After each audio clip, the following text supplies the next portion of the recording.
용감한 토크쇼 직설 시작합니다. 먼저 주식시장 상황 살펴보겠습니다. 이가람 캐스터가 전해드립니다. 이 시각 시황입니다. 오늘 마지막 거래일인데요. 오늘 양지수 하락하며 출발했습니다. 지수부터 살펴보시죠.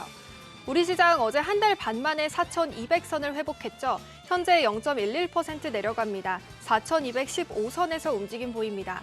코스닥 역시 어제 상승 마감했는데 현재 0.8% 내려갑니다. 925선 지나가고 있습니다. 수급 상황 살펴보시죠. 어제 환율이 하락세를 타면서 코스피 시장에서 외국인 매수세가 뚜렷했습니다. 외국인 5거래일 연속 매수 우위 보였는데 오늘은 매도 우위로 전환을 했습니다. 외국인 1,566억 원 팔아내고 있고 기관도 2천억 원 가까이 팔아내고 있습니다. 개인만 홀로 3,400억 원 넘게 순매수하고 있습니다. 코스닥 수급 상황도 살펴보시죠. 코스닥 시장에서도 외국인과 기관이 동반 매도 우위 보입니다. 외국인은 1,978억 원 팔아내고 있고 기관도 500억 원 가까이 팔아냅니다. 개인만 홀로 2,518억 원 순매수하고 있습니다. 시가총액 상위 종목들 살펴보시죠. 어제는 반도체 대형주를 중심으로 산타 랠리를 이어갔죠. 간밤 뉴욕 증시에서 기술주 중심의 차익 실현 매도세가 나왔는데 그래도 국내 증시와 관련성 높은 반도체주는 강세를 보였습니다. 이에 삼성전자 지금 0.67% 강세 보입니다. 현재 거래가 12만 300원이고요. SK하이닉스는 어제 투자 경고 해제 소식에 64만 원으로 마감을 했는데 현재 1.88% 올라갑니다. 현재 거래가 65만 2천 원입니다. 한편 LG에너지솔루션은 대규모 배터리 계약 해지 소식에 홀로 약세를 보였죠. 오늘도 2.76% 내려갑니다. 삼성 바이오로직스는 0.59% 내려가고 있고요. 삼성전자 우선주 0.45% 약세 보입니다. 코스피 6위부터도 살펴보시죠. 어제 6위부터 10위까지 모두 상승했는데 오늘은 지금 현대차, 두산에너빌리티, SK스퀘어만 강세 보입니다. 현대차는 지금 보합이고요. H현대중공업은 1.34% 내려갑니다. 두산에너빌리티 0.26% 강세 보입니다. SK스퀘어는 SK하이닉스 이상의 주가 상승 탄력이 기대된다는 증권가의 투자 의견이 나왔죠. SK스퀘어 4.62% 올라갑니다. 하나에어로스페이스는 폴란드와 수천무 3차 계약을 체결했다는 소식에 어제 크게 급등했는데 현재는 2.32% 빠지고 있습니다. 코스닥 1위부터도 살펴보시죠. 어제 제약바이오주 전반적으로 강한 흐름을 보였습니다. 하지만 오늘은 1위부터 5위까지 모두 하락을 하고 있습니다. 알테오젠 0.33% 내려가면서 현재 거래가 45만 3,500원입니다. 에코프로 형제들 크게 하락합니다. 간밤 뉴욕 증시에서 2차 전지가 약세를 보인 영향으로 풀이됩니다. 에코프로 BM 3.65% 내려가고 있고요. 에코프로도 3.61% 내려갑니다. ABL바이오 1.35% 약세 보이고 레인보우 로보틱스, CES를 앞두고 로봇주도 좋았는데 오늘 레인보우 로보틱스는 1.58% 내려갑니다. 코스닥 6위부터도 살펴보시죠. 어제 6위부터 10위까지 리가켄바이오를 제외하고 모두 크게 상승했는데 현재는 HLB만 4.18% 올라갑니다. 코오롱 티슈지는 0.51% 내려가고 있고요. 리가켄바이오도 0.57% 약세, 펩트론도 어제 크게 올랐는데 오늘 0.2% 하락 전환했습니다. 삼천당제약도 1.51% 하락하고 있습니다. 특징 종목 살펴보시죠. 의료기기 관련주들이 강세 보입니다. 다가오는 JPM 헬스케어 컨퍼런스에 대한 기대감이 반영되면서 의료기기 관련주들이 강세 보이는 건데요. JPM 헬스케어 컨퍼런스는 매년 글로벌 제약사와 주요 제약바이오, 의료기기 기업이 연구개발 방향성을 확인하는 자리이기 때문에 관련 섹터 투자 심리가 강화되는 모습입니다. WSI 지금 15% 넘게 상승하고 있고요. 원익도 지금 30% 가까이 강세 보입니다. 다음 특징 종목으로 넘어가 보시죠. 우주항공주 강세 보입니다. 어제 하나에어로스페이스가 달 착륙선의 추진 시스템을 만든다는 소식에 9% 넘게 급등했는데요. 지난달 누리호 프로젝트를 총괄한 데 이어 우주 산업에 박차를 가하는 모습입니다. 이 소식에 오늘도 우주항공주 강세를 보였는데 지금은 좀 하락 전환한 종목들이 있습니다. 하지만 스피어는 3.65% 올라가고 있습니다. 외환시장 살펴보시죠. 외환당국이 3거래일 연속 시장 개입에 나서면서 달러원 환율이 1,420원대로 하락했습니다. 주간 종가가 1,420원대에 진입한 것은 2달 만에 처음인데요. 당국의 의지를 확인한 수출업체의 달러 매도 물량도 나온 것으로 파악됩니다. 오늘 환율은 3원 70전 오른 1,433원 50전에 개장했습니다. 오전 9시 36분 기준으로는 1,431원으로 내려왔습니다. 지수 다시 한번 살펴보시죠. 현재 코스피 0.01% 약보합입니다. 4,220선에서 움직임 보이고요. 코스닥 0.77% 내려갑니다. 925선에서 움직임 보입니다. 지금까지 시장 상황 전해드렸습니다. 네, 계속해서 시장의 다양한 이슈들을 풀어보는 시장 따라잡기로 이어갑니다. 인백스 자산운용 주식운용본부 염정이사 나오셨습니다. 안녕하십니까? 네, 안녕하십니까? 자, 올해 마지막 거래일입니다. 네, 벌써 오늘도 마지막 이렇게까지 거래입니다. 왔네요. 네. 일단 장 초반 분위기부터 좀 살펴주시죠. 네, 일단 장 초반 어제 미국장이 이제 하락 마감을 했습니다. 네. 어제 같은 경우에 일단 변동성이 크지 않았었습니다만 일부 차익 실현 매물이 좀 나오면서 M7 종목도 중심으로 이제 하락 전환되면서요 분위기는 좀 다소 가라앉은 모습이었습니다. 산타랠리가 잠시 주춤하는 모습을 보여줬는데요. 우리 시장 오늘 장 초반에 일단은 종목들의 움직임이 좀 빠르게 움직이는 것 같아요. 네. 9시 시작과 지금 10시 때 시장 분위기는 좀 다르다라고 볼 수 있겠는데요. 일단 삼성전자 하이닉스가 장 초반에는 약세를 보였다가 지금 하이닉스가 2%대 상승으로 돌아서면서 네. 다시금 어제처럼 삼성전자와 SK 하이닉스 중심의 강세장이 나오면서요. 코스피는 플러스 전환을 했네요. 상승 전환, 네, 좀 네. 전에 했네요. 그리고 코스닥은 아쉽게도 어제 930선을 다시 재돌파했다가 오늘은 일단 시총 상위 종목들의 약세 흐름 속에서 일단 하락 움직임을 좀 보여주고 있는데요. 이제 아쉬운 부분은 오늘 코스피 상승으로 전환하긴 했습니다만 상승 종목 수는 한 1,000종목 정도 되고요. 하락 종목이 지금 한 1,500종목이 넘으면서 지금 계속 강세장 속에서도 하락 종목 수가 좀 더 많은 이런 좀 시장이 좀 불균형이 아직도 좀 해소되지는 않고 있다라고 좀 보고 있습니다. 결국 풍요 속의 빈곤이다. 지수 자체는 오르지만 그 수혜를 받는 종목들은 굉장히 제한적이기 네, 때문에 맞습니다. 모두에게 행복한 지금 뭐 최고가 행진은 아니다. 네, 코스피가 4,200선을 재돌파했는데요. 얘는 아무래도 삼성전자의 최고가 그리고 네. 다시 한번 SK하이닉스 60만 원대 돌파가 주요했다라고 보고 있고요. 그 외의 종목들이 사실 상승폭이 상당히 좀 저조하다라는 것이요. 상대적으로는 대형 섹터 그 중에서도 꼭 집어서 반도체 두 종목 중심의 상승장이 이어지다 보니 그 외의 섹터와 종목들은 다소 분위기 좀 가라앉은 모습이다라고 볼 수 있겠습니다. 네. 오늘 사실 저의 관전 포인트는 이제 네. 올해 사상 최고가를 다시 경신하고 올해 이제 피날레를 할 거냐. 저는 예. 이게 관심이 있어서 사실 방송 전에 좀 여쭤보기도 했었는데 네. 그게 중요한 게 아니라 이 온기가 이제 시장 전체에 좀 퍼져서 고루고루 시장이 좀 균형감 네. 있게 올라가는 게 중요하다라는 관점을 또 저에게 제시를 해주셨어요. 네, 일단 말씀하신 대로 올해 장중 최고가가 4,226포인트네요. 얼마 안 남았거든요. 네, 얼마 안 전 남았습니다. 이제 이것만 계속 봤는데. 네. 네. 예, 물론 의미할 수는 있습니다. 네. 예, 코스피 지수가 최고가를 경신하면서 오늘 마지막 거래를 마치는 것도 좀 중요한데요. 지금 뭐 오늘 하루 만에 해소될 부분은 아니고 네. 이제 내년 같은 경우에는 시장 지수도 좋으면서 많은 섹터와 종목들이 순환매가 일어나면서 그 안에서 여러 기회가 좀 많이 생겨났으면 좋겠다라고 하는 개인적인 좀 생각이 있고요.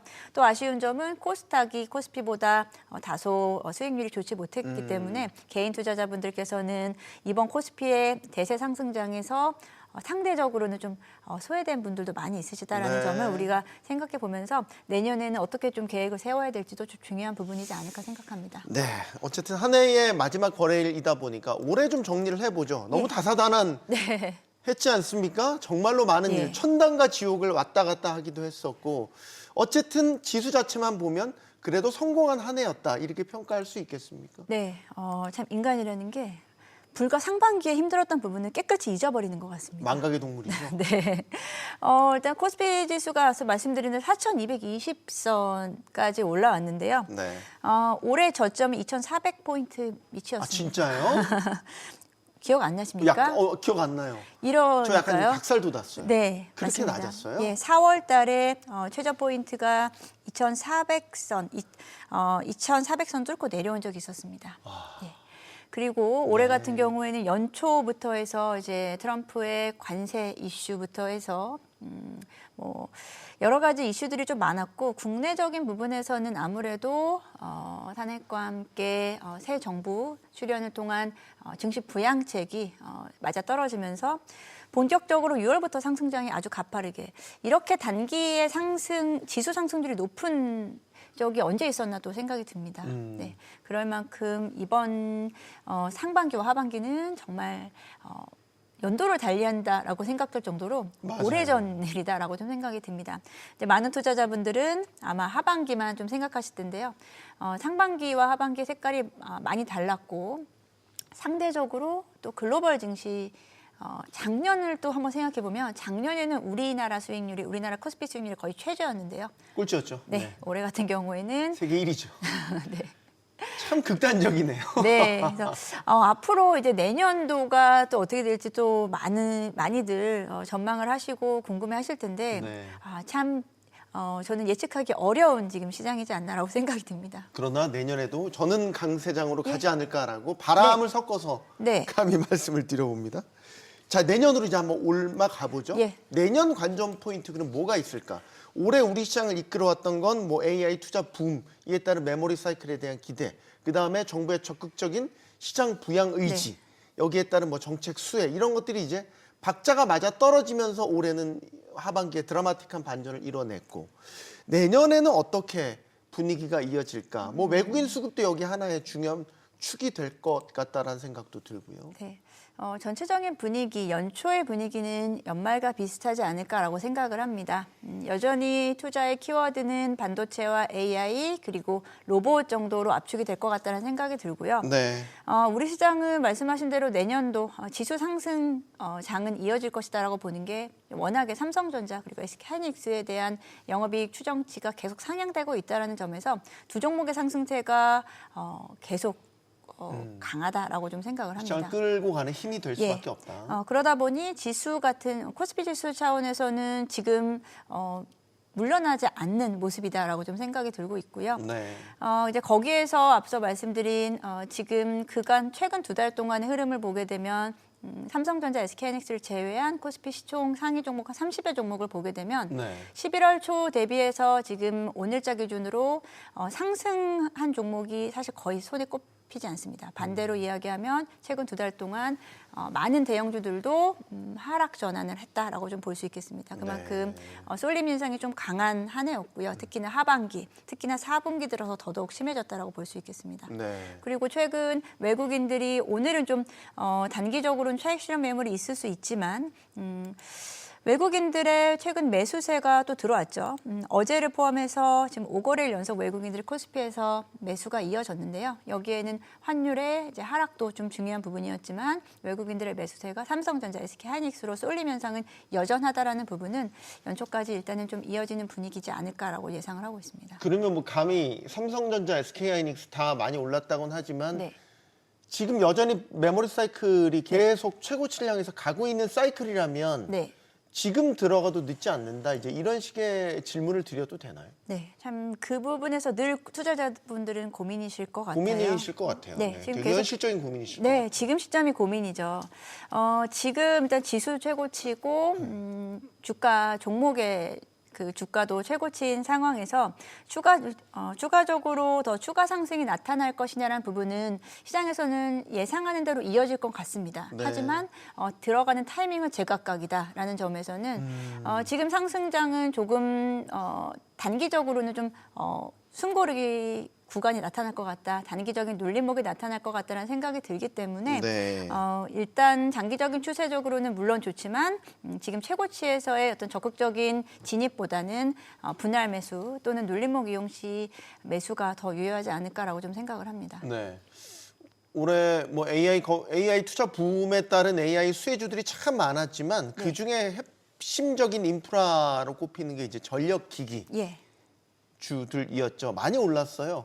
좀 조정을 받는 기간도 있긴 했지만 또 최근에 다시 또 좀 주가가 오르는 모습을 보였고, 그리고 이 전력기기라는 건 이제 인프라라는 차원에서 이제 구축하는데도 시간도 오래 걸리고 장기 투자를 기반으로 하고 있고, 그래서 이게 내년에 대한 전망도 밝게 하시는 분들이 꽤 있더라고요. 네, 일단 전력기기 최근 종목들의 흐름을 보게 되면 효성중공업, HD현대일렉트릭, LS일렉트릭이 대표적인 3대 전력기기 대형사라고 볼 수 있겠는데요. 네.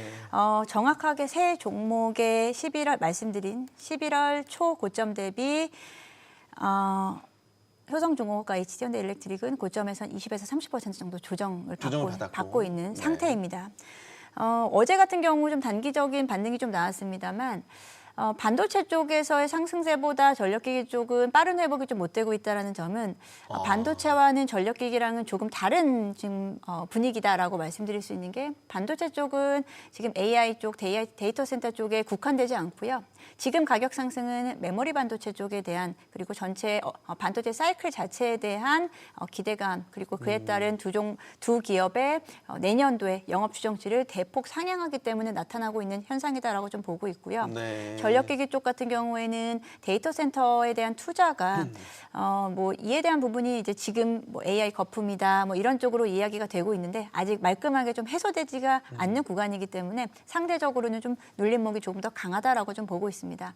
그래서 지금 같은 구간으로 이야기하기에는 아직까지는 좀 이야기하기 좀 어렵다라고 생각합니다. 네. 올해 또 하나 투자자들의 시선을 잡은 게 아마 로봇이 아닌가 예. 싶어요. 올해 막 신기한 로봇들 많이 나왔잖아요. 막 사람처럼 움직이고 발차기 네. 하고 뭐 춤추고 이러면서 이제 로봇 산업이 정말 대중화, 예. 우리 삶으로 깊숙이 들어왔다. 그러면서 소위 라이징 스타처럼 뜬 기업들도 꽤 많이 있고 투자 계획도 많이 발표됐고. 네. 그러면 로봇에 대한 아이템 이 관심은 내년에도 계속해서 뜨겁지 않을까라는 생각을 해보는데. 네.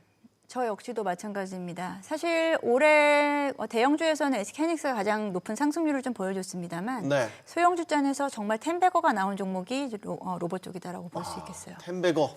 예. 그 유명한 텐베거가 예. 로봇 쪽에서 나왔군요. 예, 말로만 듣던 텐베거가 연간 상승률 10배 나오는 종목도 사실 로봇 쪽에서 있고요. 그리고 그 종목이 사실 대장주입니다. 로봇 섹터에서의. 그러다 보니 로봇 섹터는 올해도 정말 빠르게 급등을 했지만 내년도도 그 분위기는 이어질 수밖에 없는 게 로봇이라는 디바이스 자체는 그러니까 AI 산업의 발전과 함께 가장 빠르게 움직일 수 있는 게 로봇이다라고 좀 생각하고 있고요. 네. 여기 로봇에는 기존의 산업용 로봇 쪽에서 최근에는 휴머노이드 로봇 쪽으로 분위기가 전환됐고 거기에다가 스마트 팩토리, 무인 자동화 쪽으로 이어지면서 로봇 자동화 관련된 종목들도 더불어서 같이 상승을 하고 있다라고 봅니다. 결국은 이런 로봇 산업의 상승은 계속 이어질 것이고 네. 말씀하신 대로 로봇의 종류도 정말 다양화됐고 그만큼 국내 로봇 종목들의 그 폭도 꽤 넓어진 상태고요. 그리고 많은 또 대기업들도 로봇 산업에 대한 부분을 신사업으로 추가함에 따라서 최근에 보시면은 뭐 현대모비스, HL만도 이런 종목들 기존에 우리가 알고 있던 기존 전통 대형주 중에서 자동차 종목이라든지 이런 쪽에서도 로봇으로의 산업 전환을 통해서 주가가 좀 급등하는 모습을 보이면서 로봇은 또 새로운 국면으로 저는 내년도는 이어갈 것이다라고 보고 있고요. 기존에도 로봇 관련해서 말씀을 드릴 때 이제 테마주 성격으로 작은 종목들의 움직임도 좋지만 네. 대형주 중심으로의 로봇 전환 이런 기업들의 움직임을 통한 그에 따른 낙수 효과가 있는 종목들 중심으로 결국은 또 대기업향 그리고 대기업과 연계되어진 종목들이 결국 주가의 우상향을 만들어낼 수 있는 스토리가 있다라고 생각을 합니다. 이 부분은 어떻게 보세요? 올해 이제 중국과의 관계도 어느 정도 개선이 됐고 그리고 한한령 해제에 대한 기대감도 커지고 있고 예. 실제 최근에 이제 7천억 달러 저희가 수출 실적 달성 사상 네. 처음으로 하면서 그 내용들을 들여다보면 물론 뭐 반도체, 자동차, 주력 품목들이 대부분을 이뤘지만 K-뷰티, 네. 화장품 이런 것들이 수출 성장세가 아주 가파르게 늘어난 게 눈에 띄었거든요. 그리고 네. 사실 뉴스를 통해서 많이 접하고 있잖아요. 올해 또 캐대언도 또 네. 화제가 되면서 관련 파생으로 또 이런 한국산 뭐 화장품, 먹거리 이런 것들에 대한 관심이 많이 늘어났던 해이기도 하고. 네, 맞습니다. 올해 같은 경우에도 이제 K컬처 전반의 산업은 정말 좋았는데요. 좀 아쉽게도 K뷰티라든지 뭐 엔터라든지 실제로 이제 K컬처를 주도하고 있는 종목들 기업군들은 주가가 많이 빠졌습니다. 재미없었군요, 주가는. 재미가 없는 정도가 아니고요. 역행을 했군요. 네, 이슈와는 달리. 네, 일단 화장품주를 먼저 말씀드리면 2023년에서 2024년이 상승률이 가장 좋았습니다. 네, 2024년이 고점을 찍고 사실 올해는 조정을 상당히 큰 폭을 받았다라는 부분은 성장성이 유효하긴 합니다만 성장률의 둔화라는 점이 시장의 발목을 잡은 것 같고요.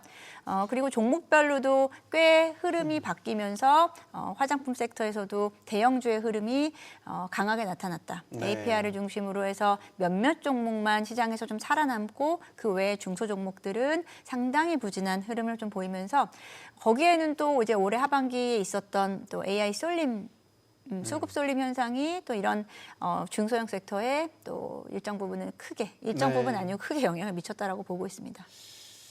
아직은 좀 미완의 과제인 것 같다라는 네. 생각이 들긴 하는군요. 알겠습니다. 자, 내년도 이제 우리 증시의 여러 과제들을 아까 짚는 과정에서 이제 코스닥의 상대적인 부진. 네. 이 부분을 짚어주셨단 말이죠. 근데 내년에 좀 코스닥이 그래도 우리가 기대를 걸어볼 만한 몇 가지 포인트들이 있어요.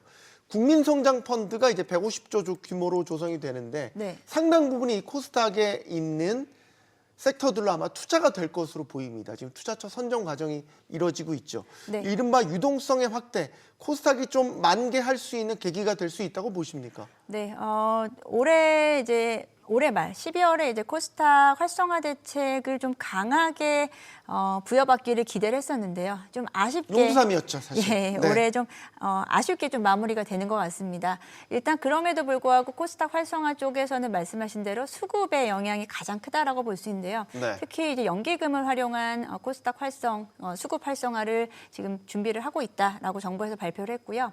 연기금 같은 경우 그러니까 기관 투자자들 연기금을 통해서 코스닥 쪽에서의 성과에 대한 부분도 반영을 하겠다라고 이야기가 나오면서 네. 그간 정말 연기금이라든지 기관들이 다소 좀 꺼렸던 아니면 상당히 좀 배제했었던 코스닥 시장도 일정 부분은 좀 살아날 수 있는 영향이 좀 있다라고 좀 보고 있고요. 네. 뭐 코스닥 시총 상위 종목들 포진을 보게 되면은 일단은 10위권 안에 에코프로와 에코프로비엠 두 종목 2차 전지를 제외하고는 대부분이 제약바이오 섹터예요. 예, 그만큼 코스닥도 제약바이오 쪽에 대한 쏠림이 좀 강하게 나타나면서 순위 변동이 많이 일어났어요. 네. 한마디로 기존의 코스닥 상위 종목들이 좀 뒤로 밀려나고 이런 부분들이 지금 아직은 코스닥 시장은 수급의 부분에 좀 막혀 있는 부분이 있어서 이런 부분들이 수급으로 좀 해결이 돼야 되는 게 가장 저는 큰 과제인 것 같다라고 생각이 듭니다. 내년에는 지금까지 말씀드린 부분이 좀 해소될 수 있는 좀 트리거는 될 수 있을 것 같다는 생각은 듭니다. 네.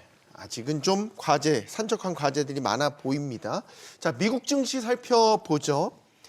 최근에 미장 흐름은 횡보 내지는 좀 소폭 조정의 흐름이에요. 뭐 대단한 이슈, 그러니까 호재도 악재도 그렇게 많지는 않은 좀 평온한 가운데 숨고르기에 들어갔다 이렇게 보여지는데 내년이 이제 관건이죠. 네. 지금 전망 나오는 거는 여전히 강세장이 이어질 것이다. S&P 500 기준으로 이제 7,000에 도달했으니까 8,000선을 바라보고 갈 것이다. 이런 전망의 무게가 실리더라고요. 네, 일단은 우리 지수보다는 좀 덜했습니다. 최근 상승 흐름을 보게 되면은 S&P 500이라든지 나스닥 지수 보게 되면은 마찬가지로 11월 고점을 아직 돌파하고 있지 못하는 모습입니다. 네. 단기적으로는 지금 쉬어감이 좀 있습니다만 연초 효과에 대한 부분과 지금 M7 종목들이 예상치보다는 최근 흐름이 상당히 좀 플랫하게 가고 있어요. 그러다 보니 지수의 흐름도 그렇지만 여기서 가장 좀 중요한 부분은 AI 섹터에 대한 다시금 시장에 좀 어느 정도 투심이 살아난다라고 한다면 지수 마찬가지 미국 지수도 전 고점을 좀 돌파하면서 강세 흐름을 이어가지 않을까라고 좀 보고 있습니다. 네. 예단하기 쉽지는 않지만 어쨌든 미장도 흐름 내년 전망이 밝은 편이다 이렇게 볼 수 있겠고 마지막 질문 하나 네. 드리고 싶은 건 정부가 최근에 이제 환율 안정 대책으로 네. 서학개미들 유턴한 유턴 개미들에 대한 비과세 네. 혜택을 밝혔단 말이에요. 해외 주식 처분한 금액에 대해서 국내 증시에 1년간 투자를 하면 RIA 계좌를 통해서 양도세를 이제 최대 100%까지 감면해주는 방안이 발표가 됐습니다. 자, 중요한 건 이게 환율 안정 대책이지만 우리 이제 시장을 논의하는 사람들이기 때문에 요게 이제 국내 주식시로 들어왔었을 때의 효과 그 전에 유인 효과가 얼마나 클 것인가 이게. 네. 요걸 보고선 해외 주식 팔고 국내 증시로 돌아오는 투자자들이 얼마나 될 것인가. 어떻게 예측하세요? 네, 사실 예측하기는 좀 어려운 부분이다라고 아직은 생각이 좀 듭니다. 네. 그럼에도 이제 올해 이제 미국 주식을 특히나 해외 주식에서 미국 주식에 대한 수익률이 꽤나 크셨을 부분들에서는 가능성이 있는 스토리다라고 보고는 있고요. 여기서 지금 이제 조건들을 보게 되면은 1분기 복귀시 100% 그리고 2분기 복귀시 80% 하면서 상반기에 이런 부분들을 좀 몰고 가려고 하는 모습이 나타나고요. 네. 근데 여기서 또 조건, 하나의 추가적인 요건은 국내 투자에 대한 그 기간을 1년 이상은 유지를 해야 된다라는 점에서 투자자들은 상당히 좀 고민이 되는 시점이지 않을까라는 생각 듭니다. 네. 우리 지수가 올해 일단 최고점에서 마감을 할 가능성이 크기 때문에 네. 그런 부분들에서 이제 시기적인 부분 그리고 중간중간 어떤 시장의 변동성이 나타날 때 한 차례씩 크게 출렁이지 않을까라고 좀 생각이 듭니다. 확 이것 때문에 다시 막 몰려 들어오고 다시 국내 증시로 막 투자 붐이 일어나고 이런 건 아니에요. 지금 되게 중요한 시점이잖아요. 네. 지수적인 면에서든 중요한 타이밍을 지금 지나가고 있기 때문에 투자자들 입장에서도 일단은 제 생각에는 일단 미국 주식에 대한 부분은 매도할 가능성은 좀 큽니다. 그런데 그 부분이 이제 1년 이상을 국내 주식으로의 보유해야 된다는 부분에서의 고민이 좀 크지 않을까라는 생각이 들어서 네, 그래야지 그 효과를 네. 최근 감면 효과를 받을 수 있으니까 결국 기대 수익률을 어디에 더 크게 거느냐에 따라서 투자자들의 판단이 달라질 것 같다는 생각이 드는군요. 시장 따라잡기 여기서 마무리하겠습니다. 인백스 자산운용 주식운용본부 염정 이사였습니다. 고맙습니다. 네, 감사합니다.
(2025년) 코스피는 사상 처음으로 4,000포인트를 돌파하면서 새 역사를 썼습니다.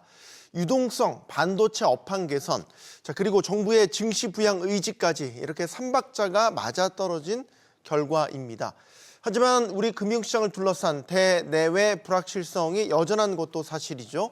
호재와 악재 속에서 2026년 붉은 말의 해처럼 국내 증시가 이제는 5천 시대로 박차 오를 수 있을지 지금부터 이야기 나눠보겠습니다. 함께해 주실 분들 소개해드리겠습니다. LS증권의 염승환 이사 나오셨고요. 매트릭스 투자자문 곽상준 대표, 대신증권 FICC 리서치 이경민 부장 나오셨습니다. 안녕하십니까? 네, 안녕하십니까? 안녕하세요. 네, 용감한 토크쇼 직설은 SBS 비즈 뉴스 앱과 유튜브에서 실시간으로 시청하실 수 있습니다. 앞서 제가 말씀드린 것처럼 2025년 우리 증시 정말로 다사다난했고요. 코스피는 4천선 돌파라는 아주 의미 있는 기록을 작성했습니다. 각자 오랫동안 이 업에 종사하신 분들이지만 올해 또 유독 기억에 남는 한 해가 아니었을까라는 생각이 들어서 첫 질문을 가볍게 올해 소감이라고 할까요? 올해 주식시장을 지켜보시고 겪어보신 소감이 어떠신지 한 말씀씩 듣겠습니다. 염이사님. 그러니까 올해는 그 걱정, 제가 봤을 땐 걱정으로 시작해서 그냥 환희로 끝나는 것 같아요. 그러니까 올해 연초에 되게 걱정 많았던 게 뭐 트럼프 관세 또 때린다고 그렇죠. 하고 삼성전자가 정말 안 좋았잖아요. 뭐 1월 달에 되게 안 좋았고 그런 여러 가지 걱정들. 삼성이 또 무너지면 증시가 무너지니까 이런 부분들도 있었고 또 12월에 계엄 터지고 내수 경기도 최악으로 가고 있었고 네. 그런 상황에서 정말 희망이 안 보였는데 근데 어쨌든 또 하반기를 지나놓고 보면 반도체도 놀라울 정도의 사이클이 나왔고 또 거기에 AI 지출은 예상보다 훨씬 좋았고 또 정부가 이렇게 또 강력하게 뭐 역대 어떤 정권도 이렇게 주식시장에 또 진심인 정부는 없었던 것 같아요. 그래서 그런 것들이 잘 어우러지면서 걱정으로 출발했던 코스피가 정말 큰 환희로 끝난 거 아닌가 이렇게 좀 한번 보고 있습니다. 네. 곽 대표님은 어떻게 올해를 정의하고 싶으세요? 저는 이렇게 보고 싶습니다. 네. 전 나이가 좀 된 사람들은 아는데요. 네. 이게 젊은 증권회사도 한 차장 이하 분들은 잘 몰라요. 그래서 저는 우리 후배들한테 어떻게 얘기했냐면 20년 만에 강세장이 시작됐다. 20년 만에 강세장이 시작됐다. 네. 굉장히 의미 있는 해이네요. 네, 그래서 강세장이라는 것은 박스권장하고 틀려서 그 과거 박스권장에서는 정말 요리조리 잘 대응을 하는 게 좋죠. 저점에 사서 고점에 팔고 네. 이걸 반복적으로 하는 게 좋은데 강세장에서는 자리를 이렇게 엉덩이를 붙이고 앉는 게 최고거든요. 예, 그렇게 가이드를 많이 해줬어요 후배들한테. 네. 근데 잘 따라하지 못하더라고요. 경험이 없다 보니까 이 강세장은 움직이는 장이 아니고 머물러 있어야 되는 게 강세장이고요. 이 강세장은 정책과 기업 실적의 하모니로 이루어졌다. 그런데 기업 실적은 26년까지 유지가 되고 정책은 이제 시작이다. 이런 측면에서 26년을 바라볼 수 있을 것 같습니다. 네. 전 이제 곽 대표님이 강세장이 시작됐다. 이 시작됐다라는 이 말에 좀 무게가 실리는 것 같습니다. 부장님은 올해 어떻게 정의해 보시겠습니까? 뭐 시장을 분석하고 전망하는 사람으로서 모든 게 예상 밖의 흐름들이 계속 반복됐다라고 생각하고 있습니다. 예상 밖이다. 네. 일단은 저희가 예상했던 것보다 트럼프의 관세가 더 빠르게 부과됐었고요. 네. 그리고 그 이후에 나왔던 뭐 정부 정책도 벌써 1차, 2차, 3차까지 상법 개정을 진행했던 상황이고 이것도 굉장히 빠르다라고 생각하고 있습니다. 네. 그리고 하반기 들어서는 특히 9월 이후에는 저희 애널리스트도 예측하지 못했던 전자와 닉스의 어마어마한 실적 전망 상향 조정이 이어지면서 좀 악재도 예상하지 못했던 그림이었고 호재도 예상하지 못했을 정도의 속도로 가다 보니까 저희도 26년 상반기까지는 대세 상승입니다라고 말하면서도 4천을 올해 돌파할지는 또 예상하지 못했거든요. 큰 흐름 안에서의 흐름은 잘 잡아갔다라고 생각하고 있지만 전반적으로 하단도 상단도 많은 분들이 예상했던 것보다 또 강했고 또 위로도 강했던 흐름이 아니었나라는 생각을 하고 있고 내년에도 이런 흐름들이 최소한 상반기까지는 이어질 가능성을 열어놓고 보자라는 말씀드리고 싶습니다. 네. 숫자로 본다면 작년 우리 증시의 수익률이 전 세계 꼴찌 수준. 이제 올해는 전 세계 1위 수준. 정말로 머리가 극단적인 1년 사이를 두고 극단적인 결과물이 나오긴 했습니다. 자, 하반기 들어서 변수라면 변수로 등장한 게 이제 환율 부분입니다. 환율이 잡힐 줄 알았거든요. 한미 관세 협상 타결됐고, 뭐 소위 말해서 경제도 어느 정도 좀 반등을 했고, 그리고 이제 수출도 잘 된대요. 경상수지도 계속 흑자 최대 수준으로 나고, 그러면 환율이 잡힐 거라고 생각했는데 안 잡혔어요. 위험한 수준. 1,480원을 넘어서 1,500원 선까지 위협한다고 했습니다. 요게 또 외국인 수급과도 직간접적으로 다 연결이 되는 부분이기 때문에 이 환율 변수를 어떻게 평가하십니까? 그 환율이 지금 사실은 이제 우리나라 원화가 뭐 저평가됐다는 인식들은 많은데 이번 환율 상승의 배경은 그러니까 정부 정책을 보면 답이 나와 있잖아요. 왜 환율이 올랐는지 정부가 결국엔 국내 주식하라는 얘기잖아요. 지금 미국 주식하지 말고. 최근에 나온 그 네. 네, 그러니까 아라이 정부의 인식은 명확해요. 이게 우리나라 위기랑은 전혀 상관이 없고 지금 환율 올라간 거는 이제 결국 내국인은 사실 개인 투자만 있는 게 아니라 기업 연기금도 포함되거든요. 그렇죠. 그래서 그게 저 올해 특히 10월 달만 봐도 데이터를 봤더니 내국인 투자들이 이제 다 합쳐서 24조 순매수 했는데 네. 경상수지국제가 9.5조예요.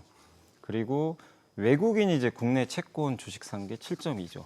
요거 더해서 빼면 마이너스 7.3조 원이 달러로 나가버린 거예요. 예, 그러니까 너무 달러 유출이 많았던 거죠. 10월부터 급격하게 많았고 개인 투자들의 올해 그 보통 월 평균 개인 투자분들이 작년에 1.2조 샀고 올해 3조 샀거든요. 10월에만 9.5조 샀어요. 그러니까 10월, 11월에 갑자기 몰려버린 거예요. 그게 뭐 여러 이유는 있겠죠. 원화 가치 떨어질 걸 미리 아시고 하신 것도 있겠고 네. 달러로 바꿔야 되겠다. 금 투자하자. 네, 뭐 S&P 사자. 이런 게 좀 있는데, 그러니까 정부 정책도 그걸 명확히 알고 있기 때문에 거기에 초점을 맞춰서 대책이 나온 거잖아요. 그게 이제 어쨌든 시장에 먹혔기 때문에 환율이 급나간 거고, 그래서 뭐 아시겠지만 올해 환율이 이렇게 올랐는데도 주식시장은 그거랑 별개로 계속 올라갔거든요. 그래서 환율 오른다고 이제 주식시장 빠지는 건 옛날 공식이고, 저는 이제 일본처럼 되는 것 같아요. 일본 아베노믹스 때도 엔달러 그때 이제 엔화 가치가 2배, 그러니까 50% 빠졌는데 주가 지수 5배나 올랐거든요.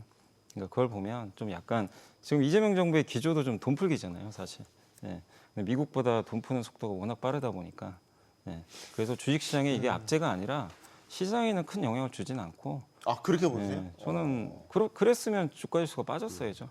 예. 오히려 지금 사상 최고가를 가고 있는 상황이니까. 근데 환율이 근데 이제 정부 입장에서는 그거 같아요. 1,500원 넘으면 좀 위험하다고 본 것 같아요. 네. 왜냐하면 이제 뭐 이 통화 정책, 재정 정책을 쓰기가 이제 굉장히 좀 어려워지거든요. 점점 물가는 튈 거고 그걸 막기 위해서 어쨌든 특단의 대책을 내놓은 거고. 그러니까 마지노선은 1,500원 정도로 보고 거기까지는 일단 시장에는 저는 큰 영향을 주진 않을 걸로 생각하고 있습니다. 곽 대표님 어떻게 보세요? 네, 환율은 뭐 어차피 소설을 쓰는 거니까 소설이라고 생각하시고 소설에 어떤 등장인물들이 있는지 그걸 파악하는 게 좋을 것 같아요. 그러니까는 정확히 맞출 수는 없습니다. 환율에 네네. 대해서. 그래서 지금 몇 가지 등장인물이 있는데 일단 달러요. 달러 지수는 연초 대비 약 한 10% 빠졌습니다. 그리고 최근 한국 원화는 최근의 강세로 인해서 약 3% 정도 연초 대비 강세예요. 네. 그러면은 우리는 공간은 조금 더 있습니다. 강세가 될 수 있는 미국 달러로 기준을 본다면. 근데 문제는 뭐냐면 한국이 달러 대비로 움직이는 게 아니고 아시아 동북아 통화하고 연동성이 매우 높아요. 그래서 중국 위안과 일본 엔화하고 연동된다라고 보시는 게 맞습니다. 예. 근데 일본 엔화하고 연동성을 보시면 지난 5월 이후로 한국 원화는 100엔당 930원에서 940원에서 꼼짝하지 않고 움직이고 있었어요. 그러니까 그 사이에 엔화가 끝없이 약세였다는 거죠. 지금 지금도 다시 156엔까지 금리를 올렸음에도 불구하고 그런 상황인데 그래서 일본의 눈치를 안 볼 수는 없을 것 같아요. 왜냐하면은 너무나 많은 수출 업종들이 경합을 벌이고 있거든요. 대표적인 게 뭐 자동차인데 만약에 뭐 작년처럼 N1 환율이 100엔당 뭐 850원 이런 식으로 가면 예. 한국 자동차 업체가 굉장히 어려울 것 같습니다. 그러니까 우리가 강세로 가고 싶다고 해도 일본엔이 어떤 포지션을 갖느냐에 따라서 달라질 수 있다. 요거는 이제 감안을 하셔야 될 것 같고. 그다음에 이제 최근에 이제 지목이 됐던 한국의 외국 투자, 특별히 미국 투자죠. 이거는 제가 보기에 한국 주식시장이 한 5,000포인트 넘어가면 일부 자연스럽게 해소될 거로 봅니다. 좀 죄송한 얘기지만 투자의 방향성은 수익률 보고 움직이는 거고요. 그 수익률에 대한 확신이 있을 때 더 가파르게 움직여요. 가열차게 움직이고. 근데 미국 주식시장은 지금 2022년 10월 이후로 38개월 연속 올랐어요. 어마무시한 상승이에요. 나스닥은 2배가 올랐고요. 네. 그러면 이렇게 많이 오르면 일반적으로 저희 분석을 하거나 투자를 하는 사람 입장에서는 고평가 아니야 고민을 하지만 일반적인 심성에서는 의심이 확신으로 바뀝니다. 그래서 더 많은 투자를 하게 되죠. 그래서 최근에 약 한 26조 원 정도의 자금이 미국으로 넘어갔지 않습니까? 네. 그것은 장기적으로 상승을 지속했기 때문에 확신과 믿음을 주었기 때문이에요. 그러니까 뒤집어서 보면 한국도 지금 회의 속에서 4,000포인트를 넘었는데 이게 5,000포인트를 넘으면 그때부터 사람들이 확신할 겁니다. 네. 그거는 이제 구체적으로 한번 실례를 들어보면 삼성전자 5만 원, 6만 원 때는 아예 불신의 아이콘이었고요. 예, 7만 원, 8만 원 때는 회의의 아이콘이었어요. 네. 10만 원 돌파하자 사람들이 막 확신하기 시작합니다. 전 참 놀라워요. 약간 불이 붙죠? 예, 저 개인적으로 5만 원, 6만 원 이건 너무 싼 가격이다. 6, 7만 원 이것도 접근할 수 있는 가격이다. 그리고 제가 사실 내려가는 7만 원에 사가지고 네. 5만 원에 사고 마지막에 8만 원에 마지막으로 샀어요. 네. 근데 이제부터는 저희는 오히려 어디까지 올라갈까가 고민인데 보유하고 있는 입장에서 지금 시중의 흐름들을 보니까 이제 확신이 들기 시작하는 거예요. 이제 그러면서 가격을 막 질러요, 사람들이. 처음에는 7만 원 갈 때 8만 원 가격에서 못 가. 9만 원 절대 못 가 이러다가 이제는 15만 원 얘기 나오고 어떤 사람들은 20만 원 얘기 나오거든요. 확신이 올라갈수록 강해지는 겁니다. 그래서 그 개인들의 외환 그 거래에 의한 그 해외 주식 투자는 한국 시장이 대체제가 된다면 일부 완화될 것 같습니다. 네. 사실 이제 환율 걱정을 되게 많이 했는데 그렇게 환율 걱정을 하지 않아도 된다는 취지로 이제 두 분 흐름을 보면 그럼 부장님은 어떠세요? 이게 저희 단순하게는 이제 환율이 계속해서 원화 약세, 달러 강세 기조로 간다면 외국인들이 이제 한국 주식을 사는데 좀 더 껄끄러운 환경이 된다. 이렇게 생각, 단순하게 그렇게 볼 수가 없죠. 없군요. 네. 네. 9월, 10월 달에 외국인이 12조 7천억을 샀거든요. 9월, 10월 두 달 동안 네. 원달러율이 올랐습니다. 네. 무슨 말씀을 드리냐면 환율은 플러스 마이너스 알파 변수지 절대적인 변수는 아니거든요. 네. 환율 변수보다 더 센 것들이 들어오면은 외국인 수급이 바뀌겠죠. 그때를 보면은 9월, 10월 두 달 동안 전자의 12개월, 반도체의 12개월 선의 EPS가 거의 75% 올랐어요. 코스피 전체 12개월 선의 EPS가 28% 올랐습니다. 그러면서 시장이 레벨업 됐던 그림인데 그런 그림이 나오면은 외국인 수급은 그걸 따라가는 그림이겠죠. 환율 변수보다. 근데 물론 경제적인 측면 그리고 당국으로 인한 그리고 물가 변수 여러 가지 영향을 주기 때문에 네. 단순하게 환율을 외국인 수급에만 막 엮어놓을 수는 없거든요. 만약에 1,500원, 1,600원을 간다라고 한다면은 물가 그리고 경기 여러 변수로 인해서 또 다른 악재가 될 수 있기 때문에 정부가 좀 칼을 빼들었다라고 볼 수 있겠죠. 근데 저희가 그동안 전망드렸던 것은 1,450원 이상은 오버슈팅이다라는 말씀을 계속적으로 드려왔고 펀더멘탈로 설명할 수 있는 부분이 없어졌고 수급, 유동성으로 설명을 많이 했었던 부분인데 네. 그런 것들이 많이 선반영되었고 그렇기 때문에 최근 12월 24일이죠. 크리스마스 이브날 정부 그리고 금융당국 뭐 총출동해서 강력한 구두부터 쏟아냈죠. 쏟아내면서 시장을 내려놨죠. 원달러율 내려놨죠. 저는 그만큼 오버슈팅이었다라고 생각하고 있습니다. 1,430원대까지 며칠 사이에 내려왔다는 것은 1,450원 이상은 그만큼 오버슈팅이었고 물론 등락은 있겠지만 저희는 2026년 상반기 중에는 원달러율이 1,400원 밑으로 내려갈 수 있다고 보고 있어서 외국인 수급에는 좀 더 플러스 요인이 될 수 있다. 무슨 말씀을 드리냐면 원달러율이 내려가니까 외국인이 들어올 거예요라는 것들을 말씀드리기보다는 실적도 좋아지고 글로벌 유동성도 더 풀리고 그 안에서 원달러율이 내려오게 되면 외국인 수급에는 충분히 플러스 요인이 될 수 있는 변수다라고 생각하고 있습니다. 자, 요런 가운데 이제 나온 게 RIA 계좌를 통해서 해외 주식에 투자한 분을 처분해서 국내 주식 사서 1년간 투자를 하면 이제 해외 주식에 대해 양도세를 면제해주는 방안이 발표됐습니다. 이게 환율 안정 대책의 일환이긴 하지만 주식하는 사람들 입장에서 과연 이게 유입 효과가 얼마나 클까 이 부분이 되게 궁금하거든요. 요즘에 저 다 여쭤봐요. 무조건 여쭤보는데 곽 대표님 먼저 여쭤보고 싶어요. 네. 이거 유입 효과 정부가 기대하는 만큼 꽤 클까요? 저도 어제 한 고객하고 이거 관련해서 얘기했어요. 근데 꽤 차이가 많더라고요. 한 2억 정도 차이더라고요. 미국 주식 투자를 해서 큰 돈이 아니었음에도 불구하고. 네. 그러니까 몇백 프로 수익이 난 거예요. 원금보다 몇 배가 늘었으니까. 그래서 이걸 어떻게 해야 되는데 이 뉴스에 따라서 어떻게 하면 좋겠습니까? 라고 상담을 해왔어요. 네. 그래서 이번 그런 정도 수준이면 최대한 이번에 리쇼어링 이 계좌를 이용을 해라라고 얘기는 드렸거든요. 근데 그 기재부 당국도 엄청난 효과를 기대하는 것 같지는 않아요. 한 10%만 돌아오면 오케이 뭐 이런 분위기더라고요. 260조 중에 26조는 돌아오지 않겠느냐라는 게 그들의 말이었어요. 그래서 그런 정도는 일부 효과는 있을 것 같은데 저는 뭐 이 얘기 나올 때마다 얘기를 하죠. 그러니까 뭐 거래소나 코스닥이나 이런 거를 환원을 해서 보면 일종의 백화점과 같은 건데 백화점에서 좋은 제품을 팔아야 사람들이 백화점 들리는 거지. 물건이 이상하고 불량품들이 많은데 사람이 가겠느냐. 그러니까 이거는 매우 기재부담은 발상이다. 세금으로 하면 다 해결해 줄 거라고 생각하는 거. 근원적으로 시장을 좀 바꿔야 된다. 이런 생각이 많이 듭니다. 그리고 지금 좀 걱정되는 거는 펀드도 엄청나게 조성하지 않습니까? 네. 예전에도 모태 펀드 잘못 조성해서 큰 사모 펀드 관련 큰 사고가 났었어요. 그래서 한국의 코스닥 체력을 생각하고 펀드 규모를 설정해야 되는데 지금 얘기 나오는 거는 펀드 규모가 너무 큽니다. 그래서 이렇게 되면 나중에 사고가 날 수도 있어요. 그래서 그런 자금을 감내를 하려면 시장 정화부터 좀 먼저 했으면 좋겠다. 예.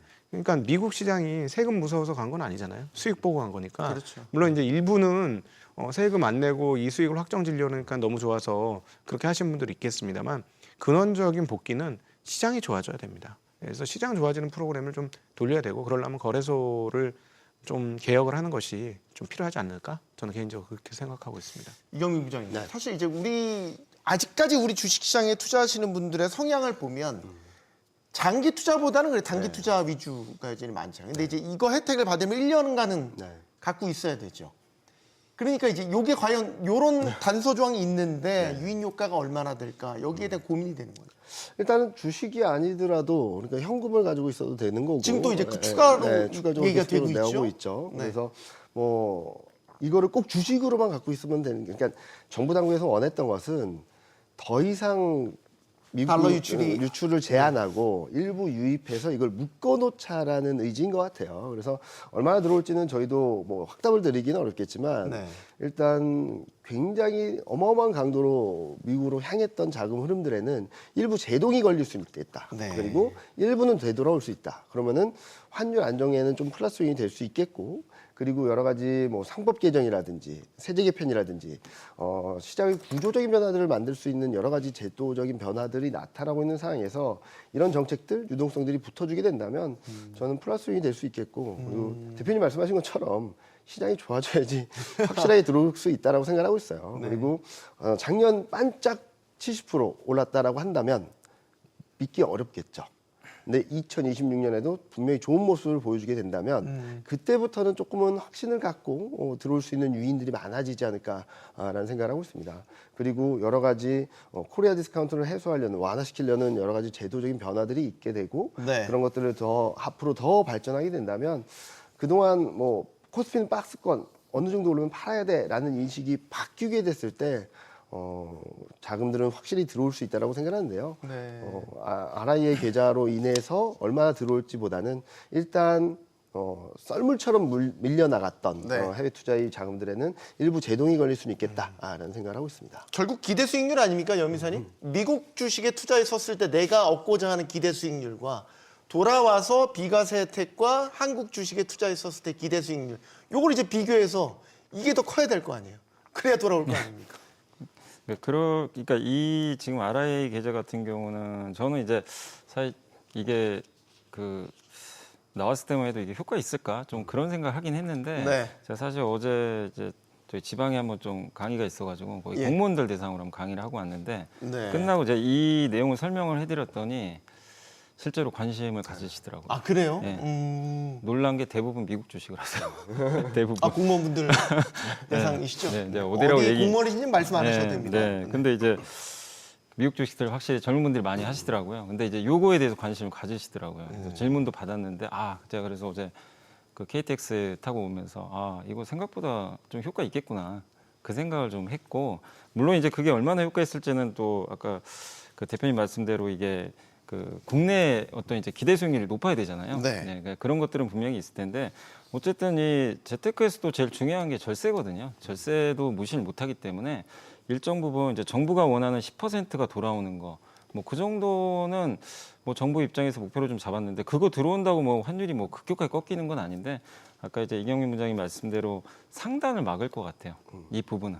예, 그래서 적어도 환율이 1,500원 이상으로 오버슈팅하는 그런 모습 막을 것 같고 그리고 내년에는 제가 아무리 생각해도 환율이 떨어질 가능성이 상당히 높아 보여요. 경상수지 흑자는 역대급으로 나올 것 같고 반도체 때문에 GDP 성장률 내년에 2% 넘거든요. 우리가 미국보다 더 좋아요. 거기다가 세계 채권 지수 내년 4월부터 편입되니까 WGBI. 네, 월 9조 원씩 들어올 거거든요. 근데 그거 아무리 계산해도 나가는 돈보다 들어오는 돈이 좀 많을 것 같아요. 거기다 이제 정부가 또 했던 게 지금 해외에서 기업들이 그 배당금 받아서 송금할 때 지금 95%는 면제를 해주고 5%는 세금 받잖아요. 네. 그거 100%로 다 면세해주겠다. 법인세 다 깎아주는 거죠. 네. 그러니까 인센티브 정책은 되게 저는 잘하고 있다고 생각을 해요. 네. 이거 이제 그게 뭐 이게 채찍을 드는 게 아니라 당근을 주는 거죠.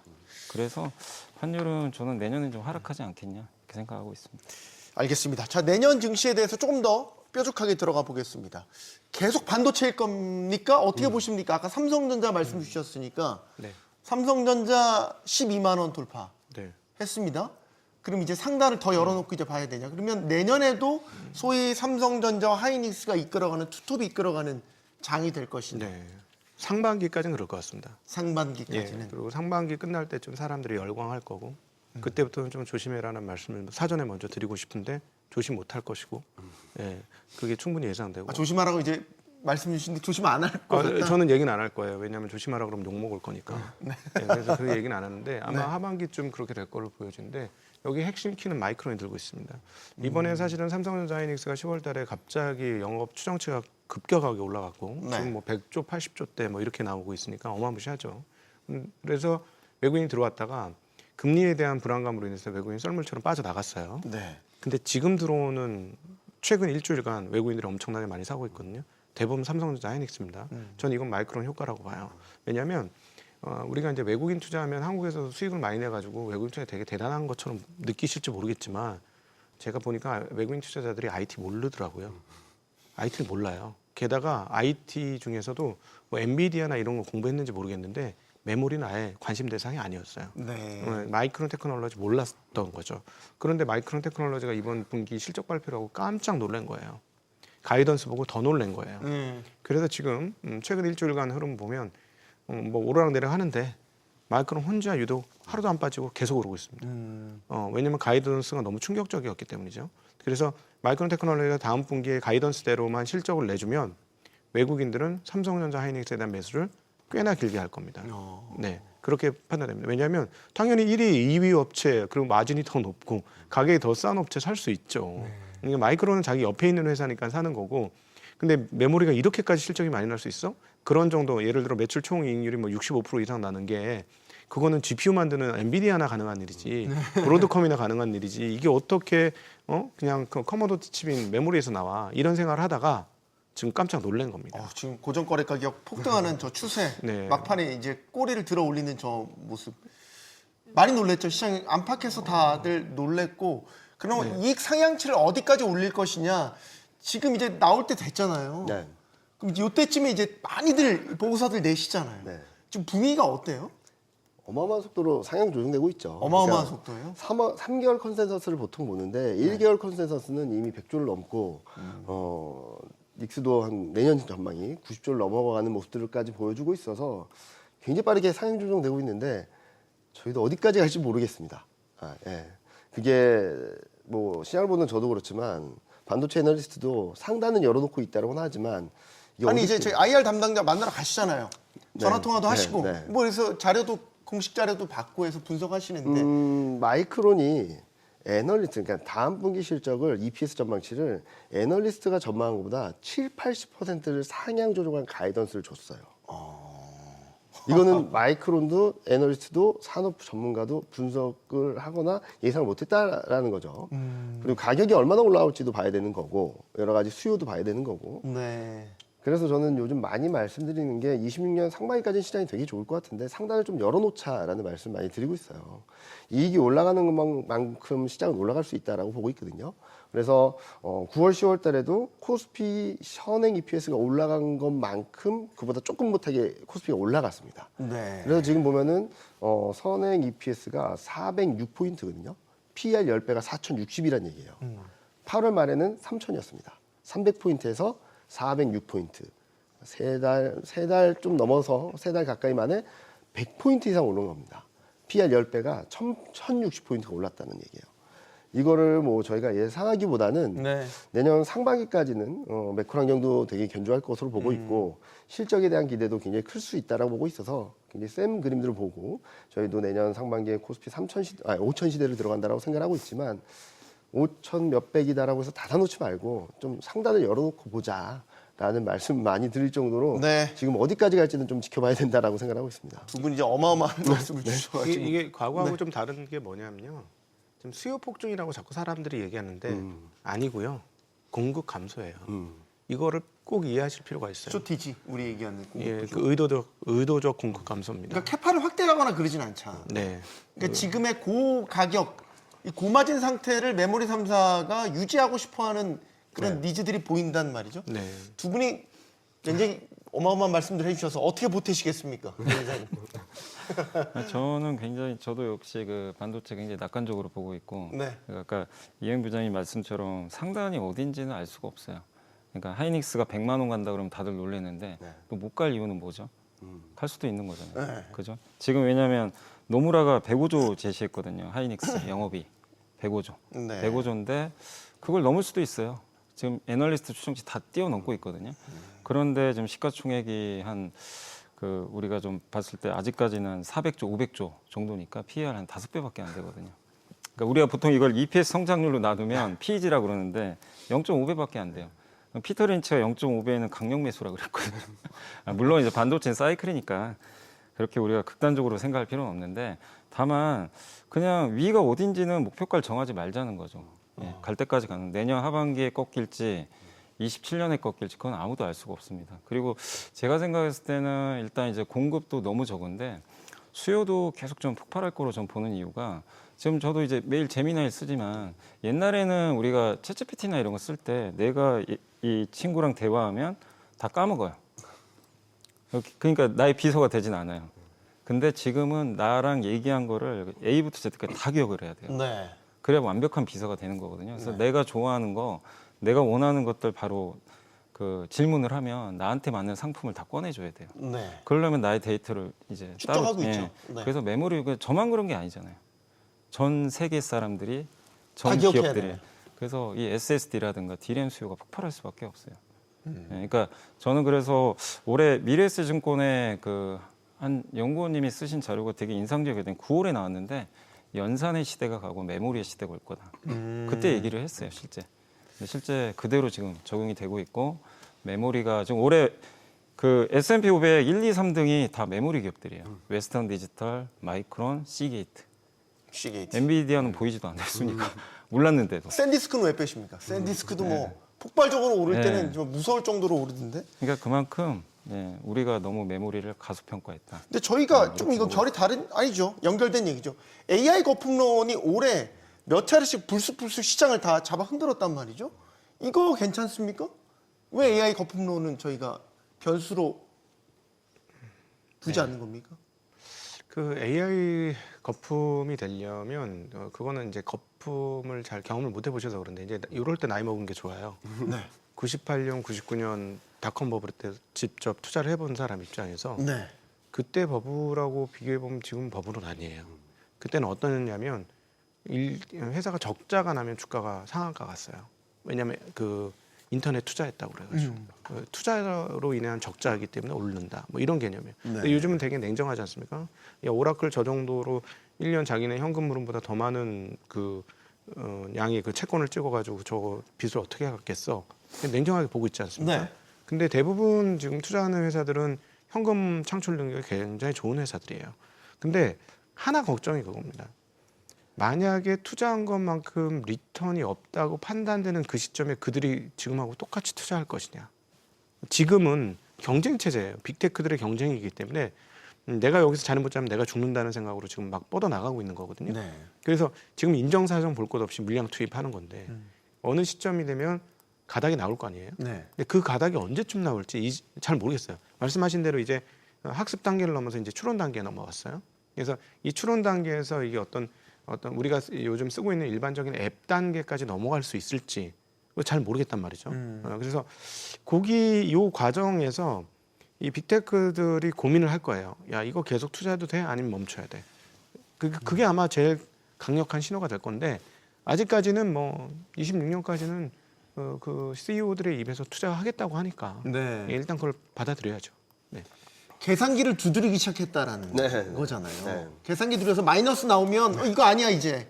뭐 이제 이렇게 이제 옥석을 가리겠다는 네, 거예요. 네. 그러면 이게 내년에도 좀 이제 2026년에도 좀 이런 부분들을 감안해서 예를 들어서 포트의 비중이라든지 투자의 규모라든지 결정해야 되는 거 아닌가? 뭐 당연하죠. 그동안에는 투자 많이 한다라는 것만으로도 AI 관련된 종목들이 전부 다 같이 올랐거든요. 네. 근데 이번에 보시면은 뭐 갈리는 거죠. 뭐 오라클 같은 경우는 45% 내렸는데 네. 알파벳 같은 경우는 8% 전후 조정받고 10% 미만 조정받고 다시 움직이려고 하는 모습들을 보여주고 네. 있고. 근데 이거 트리거 포인트를 보면은 일단은 저는 AI 버블 논란은 아니라고 생각합니다. 왜냐하면 12개월 선행 PR 나스닥도 그렇고 필라델피아 반도체도 보면 내려가고 있어요. 무슨 말이냐면 실적보다 주가가 많이 못 올랐다라는 거거든요. 실적만큼 올라가는 장이지 실적을 뛰어넘어서 사람들의 기대를 폭발하는 주가 흐름은 아니다라고 생각하는 거죠.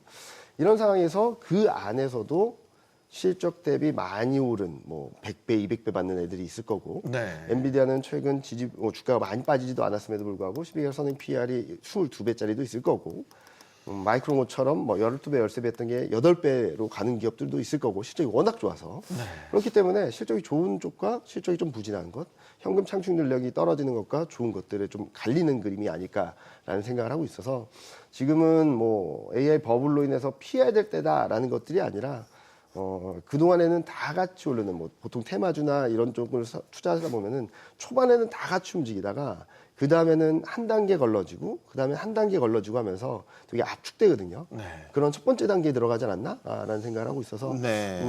수익성 그리고 현금 창출 능력, 재무 안정성 이런 것들을 좀 따지기 시작했다라고 생각을 하고 있습니다. 이게 AI 경쟁 구도도 규모의 경쟁에서 이제 네. 약간의 이제 그 계산을 하면서 세판짜기에 들어가는 이런 양상인 거고, 예를 들면 GPU가 독점하던 시대에서 이제 구글이 TPU를 내놓으면서 이제 GPU 대 TPU의 대결 구도가 되기도 하고, 뭐 이제 이런 약간의 다른 양상이 2026년에 펼쳐지지 않을까, 이런 생각을 하게 됩니다. 염이사님. 그래서 이제 AI 뭐 거품론은 이제 핵심은 그거죠. 이제 현금 흐름 창출이 잘 안 되는 기업들이 너무 지출, 이제 대표적인 게 아까 말씀하신 오라클 같은 기업들, 이게 버틸 수 있겠느냐. 예. 근데 저는 그러니까 지금 이제 돌아가는 이건 이제 정치적인 부분이 들어가야 되는데 미국 정부가 좀 도와주지 않겠냐. 설마 그런 네네. 일이 발생한다고. 왜냐하면 충분히 가능하죠. 네. 네. 스타게이트 프로젝트라든지 뭐. 네, 맞습니다. 거기에 오라클이 중심이고 또 11월 달에 제네시스 미션이라고 발표했잖아요. 네. 그게 이제 맨해튼 프로젝트 본딴 거죠. AI로 중국을 이겨보겠다. 예. 그런 정책인데 거기 주요 기업들이 다 지금 AI 기업들이거든요. 어떻게 보면 뭐 전력기기도 있겠지만, 그래서 미국은 이거를 그냥 이제 이 지상 명제로 생각하고 그냥 밀어붙이는 지금 상황이거든요. 네. 그런 상황에서 오라클이 도태되는 걸 가만 둘 리도 없고 또 뒤에 엔비디아도 있기 때문에, 그래서 거품이 있을 수는 있어요. 분명히 우리가 모르는 거품이 있을 수는 있지만 지금 워낙에 또 미국 정부라든가 또 시장에 돈이 워낙 많이 풀려 있기 때문에 그 거품이 내년에 바로 드러날 것 같지는 않고 뭐 27년이나 28년에 이게, 그러니까 저는 이제 그때가 좀 조심스럽다는 거죠. 이제 물가가 튀어가지고 금리를 인상해야 될 때. 왜냐하면 내년 하반기면 이제 미국도 금리 인하가 끝나버리거든요. 네. 근데 금리 동결 모드로 이제 앞으로 갈 텐데, 그런 관점에서 이제 물가가 그걸 좀 자극시킬 수는 있지 당장 내년에 이런 것들이 표면적으로 좀 드러날 것 같지 않고, 또 요즘에 미국 증시 뭐 다 비싸다고 하지만 제가 얼마 전에 데이터를 보니까 놀라운 게 올해 미국의 M7의 EPS 증가율이 25%나 되는데 그러니까 EPS로 주가가 올랐어요. 그러니까 M7의 주가 상승률이 어떻게 보면 이제 한 20% 정도 나오는데 EPS가 25% 증가했고 PER은 마이너스 4% 빠져버렸어요. 그러니까 기대감으로 오른 게 아니라 그냥 숫자로 올려버린 거예요. 그래서 지금 PER로 보면 뭐 싸다 이건 아니지만 여전히 미국 증시도 단단할 수 있는 게 실제 이 M7이 이끌고 있잖아요. 네. 이 기업들의 숫자가 워낙 좋기 때문에 아직은 거품을 거론하기는 좀 너무 빠른 거 아닌가 이런 생각은 하고 있습니다. 이제 AI가 칩 시장부터 시작해서 이제 계속 퍼져나간단 말이죠. 그래서 최근 이제 그 2020년 CES에서 아마 화두가 될 것 중에 하나가 피지컬 AI 뭐 이런 얘기들도 나오는데, 어차피 주식이라는 게 곽 대표님 미래를 먹고 사는 것 아니겠습니까? 네. 그럼 이제 앞으로 뜰 키워드가 뭐냐, 우리를 설레게 할 키워드가 뭐냐, 많은 분들이 로봇을 좀 주시를 하시는 것 같아요. 네, 네. 지금 당장 실적은 나오지 않지만 네. 분명히 이건 우리가 가야 할 미래다. 미국도 대대적인 육성 산업 뭐 전략도 발표를 했고 우리도 마찬가지고요. 네, 네. 충분히 타당하다고 보십니까? 저는 이게 이제 제2의 22년도 제2의 2차 전지 랠리가 될 것이다라고 생각하고 있고 2차 랠리보다 더 심할 수도 있다라고 봐요. 왜냐하면 꿈을 더 많이 꾸게 해주거든요. 네. 2차 전지는 사실은 기술적으로 보면 과거 100년 전과 지금 크게 다른 게 없어요. 그냥 이제 이 전기차 시장에 의해서 시장이 커질 거라는 기대였고요. 로봇은 응용처가 엄청나게 많을 것이다라는 기대예요. 그런데 이제 우리가 일론 머스크의 테슬라에서도 보듯이 얘기한 거대로 딱딱 시간이 맞는 경우가 없어요. 항상 뒤늦게 나오거든요. 그래서 우리 일론 머스크의 타임은 보통 한 1에서 2년 정도 지연시켜서 보면 딱 맞잖아요. 네. 네. 이 로봇도 지금 오히려 중국을 제외하고 보면 그럴 것 같습니다. 중국은 현실적으로 굉장히 빠른 속도로 오고 있고 나라 전체가 거기에 뭐랄까 전력 투구를 하고 있습니다. 그래서 상당히 많은 것들의 진보를 이룰 건데 중국을 제외하고 본다면 실제로 우리가 쓸 수 있는 수준의 그 로봇까지 오기에는 시간이 좀 걸릴 거고요. 쓸 수 있는 게 왔다고 해서 얼마나 쓸모가 있는 거냐도 또 좀 문제가 있는 것 같아요. 그러니까 오히려 그냥 응용 로봇 있지 않습니까? 자꾸 이제 우리가 로봇 하면 휴머노이드 로봇을 생각하거든요. 휴머노이드까지는 시간이 많이 걸릴 것 같고요. 네. 그냥 일반 로봇은 점차 확산될 거로 그렇게 보여집니다. 근데 이제 우리 테슬라에 의해서 보듯이 제가 요즘 웃기게 우스갯소리를 하는 얘기가 뭐냐면 테슬라는 실적 발표 근처에서는 위험한 주식이다. 실적이 안 나올 거니까. 근데 실적 발표에서 멀어지면 멀어질수록 안전해진다. 꿈이 생기니까 이런 얘기 하거든요. 일론 머스크가 또 기가 막히게 또 꿈을 또 던져주죠. 네, 화두를 네. 던지죠. 네. 근데 이제 그래서 사실은 꿈의 영역이 있을 때 주가가 제일 잘 올라가는 거예요. 그래서 지금 현재 한국에서도 로봇 주식들이 계속 랠리를 하고 있는데 실제로 돈 버는 회사들은 많지는 않을 겁니다. 근데 꿈 먹고 계속 갈 겁니다. 근데 거기에 대한 이건 테마구나라는 생각은 꼭 하셔야 돼요. 네. 예, 일부 기업들만 자리를 잘 겁니다. 네. 어쨌든 지금 그래도 부장님 꿈은 계속 네. 꿀 꾸는 게 맞나요? 꿈을 꿀 수 있는 환경은 충분히 조성되어 있다라고 볼 수 있겠죠. 네. 그렇지만 아까 대표님께서 말씀해 주신 것처럼 기본적으로 실적에 기반한 종목들이 일단은 어느 정도 포트폴리오 중심을 잡고 로봇을 투자한다면 네. 그리고 플러스 알파 정도로 꿈이 큰 종목들을 가져가는 것도 뭐 괜찮지 않을까라는 생각을 하고 있습니다. 이게 하루아침에 현실화되고 끝 그런 게 아니라 휴머노이드 로봇까지 가는 과정에서 뭐 산업용 로봇이 될 수도 있겠고요. 생필품에 사용할 수 있는 간단한 로봇도 될 수 있겠고 그런 것들을 통해서 하나 둘씩 꿈에 한 단계씩 앞서 한 걸음씩 다가가게 된다면 충분히 현실 가능성 있는 시나리오고 우리가 궁극적으로 목표하는 뭐 AI든 여러 가지 반도체든 여러 가지 4차 산업혁명의 종합체라고 말할 수 있는 휴머노이드 로봇으로 가는 과정에 있다라고 본다면 거기에 가까워지면 가까워질수록 꿈은 좀 더 커지지 않을까. 그리고 결국에는 뭐 언제가 될지 모르겠지만 이게 현실화되는 과정에서는 또 한번 뭐 여러 가지 부침이 있을 수는 있겠지만 저희는 당분간은 이제 초기 단계이기 때문에 그 구간에서는 꿈을 가지고 그리고 기대 심리를 가지고 충분히 올라갈 수 있다. 다만 포트폴리오 중심에는 좀 실적에 기반한 어느 정도 흐름들을 좀 가늠할 수 있는 종목들로 좀 중심을 잡아보자라는 말씀드리고 싶습니다. 네. 질문을 좀 바꿔보겠습니다. 저희가 너무 AI 반도체 이야기만 해서 시장에 AI 반도체만 있는 게 아닌데 사실 이제 우리 시장의 주도 섹터라고 하는 것들이 이제 몇 개가 있죠. 대표적으로 또 하나 자동차가 있고 2차 전지 있고 뭐 사실 반도체가 부진했었을 때 우리 시장을 이끌었던 건 이제 조방원, 조선방산 원전이 또 있었죠. 요거에 대한 질문을 좀 내년에 어떤 그림을 그리고 계시는지 각기 다 다른 그림이 그려질 것 같다는 생각이 드는데 염이사님, 네, 무거운 질문인데 먼저 좀 드리겠습니다. 자동차주는 왜 이렇게 주가가 가려다 못 가는 걸까? 관세 문제도 해결됐는데 답답한 분들 좀 많아요. 근데 자동차는 그런 것 같아요. 이제 아까 테슬라도 얘기해 주신 것처럼 이제 현대차는 꿈을 못 주는 것 같아요. 돈은 더 잘 벌어요. 테슬라보다. 꿈 좋잖아요. 로봇에 대한 전략도 아니 근데 그 꿈을 안 믿는 것 같아요. 하지 않나요? 테슬라 꿈만 꾸려고 하시는 것 같아요, 다들. 그래서 결국 PER이 올라가야 되는데 내년에 3년 이거 현대차가 3년 만에 증익 들어가거든요. 그래서 펀더멘탈로 보면 되게 편해요. 이제 하방은 되게 단단할 것 같은데 위가 도대체 언제 열리나. 그래서 저는 항상 현대차를 표현할 때 이건 복권 같은 기업이다. 되게 편한 복권. 네, 되게 편한 복권. 까먹기 힘든. 수긍이 가네요. 근데 언제든지 한번 터질 수 있는 그런 복권 같은 기업이라고 생각하는데 내년에 보스턴 다이내믹스가 이제 본격적으로 물론 뭐 시험 양산 들어가지만 그 부분도 있고 또 특히 저는 현대차만 볼 게 아니라 자동차 부품 회사들이 이게 만드는 구조가 휴머노이드 로봇이 자동차 부품과 거의 흡사해요. 그러니까 만도가 이번에 그 CEO 인베스터 데이에서 로봇 사업 얘기를 했고 네. S&T 모티브도 로봇 회사를 하나 차려버렸고 그러니까 왜냐하면 잘할 수밖에 없어요. 구조 자체가 액추에이터 만드는 게 그 모터 들어가고 감속기 들어가고 이런 것들이 좀 유사하기 때문에 그래서 대부분 이제 많은 자동차 회사들이 이쪽에 뛰어들 거거든요. 그래서 순수 로봇 회사보다 내년엔 그림이 좀 재밌어질 것 같아요. 자동차 부품에서 그게 뭐 실적이 나오지 않는다 하더라도 그쪽에 꿈이 붙어버리면 또 굉장한 또 상승 사이클이 한번 나올 수 있기 때문에 저는 현대차도 뭐 괜찮지만 자동차 부품까지 로봇 쪽 연결해서 내년에 괜찮은 그림 나올 거고 또 엔비디아가 뭐 이런 그림도 상상할 수 있죠. 보스턴 다이내믹스 지분 투자할 수도 있는 거고 예, 네, 그런 뭐. 그림도 나올 수 있잖아요. 어차피 엔비디아도 협력사가 필요하거든요. 지금 또 전수당이 깐부잖아요. 네, 왔다 갔으니까 네, 왔다 저는 갔고. 그냥 시키면 괜히 온 뭐 거는 아니에요. 치맥했으니까.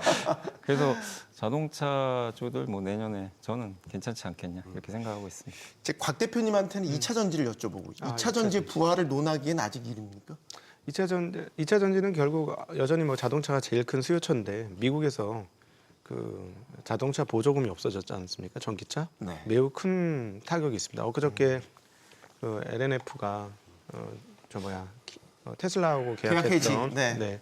어마무시한 조 단위의 계약이 900만 원으로 급전직하했거든요. 네. 그러면 이건 결국은 테슬라조차도 미국에서 가장 전기차를 잘 팔고 있는 기업조차도 보조금 영향을 받고 있다라고 해석할 수 있겠죠. 그래서 뭐 ESS 등은 열리는 부분은 분명히 맞습니다만 네. 전기차 전기차 부분이 미국에서 쉽게 열리지 않아서 2차 전지가 만만치는 않을 것 같습니다. 그리고 상대 그 경쟁자가 너무 걸출해요. 그러니까 다 알고 계시겠습니다만 전 세계 자동차 9천만 대 가까이 1년 생산 중에서 3,300만 대가 중국에서 나고 이제 그중에 절반이 중국에선 전기차입니다. 네. 그리고 그 뒷단을 잘 잡고 있는 CATL을 비롯한 그 전기 그 배터리 업체들이 너무 규모가 커서 이게 지금 딱 결국은 유럽하고 미국, 특별히 미국 중심으로 승부를 봐야 되는데 미국에서 가장 큰 그 뭐랄까요 메리트가 하나 빠졌기 때문에 만만치는 않을 것 같습니다. 네. 이경민 부장님께는 조방원을 자연스럽게 질문을 드려야 될 것 같습니다. 조방원이 이슈가 다 소멸됐다. 그동안 주가를 끌어올렸던 뭐 예를 들면 마스카 프로젝트라든지 아니면 뭐 세계적인 전쟁 기운이 이런 것들이 이제 소멸되면서 좀 주가가 힘을 잃어버렸다라고 이야기가 되는데 그렇게만 볼 수 있습니까? 아니면 또 다른 저희가 관전 포인트를 가질 수 있습니까? 일단 조선하고 방사는 계속적으로 수주와 기대를 현실화하는 과정들이 있을 거라고 생각하고 있어요. 네. 오늘 나온 뉴스에서도 폴란드 수출 계약도 현상화 되었고, 그리고 조선 같은 경우도 마스가 프로젝트에 대한 기대감들이 좀 반영되긴 했지만 그런 것들이 현실화되는 과정에서 실적이 좋아질 수는 있다고 생각하고 있어서 저희는 조선방산 계속적으로 선호업종으로 계속 말씀을 드리고 있고요.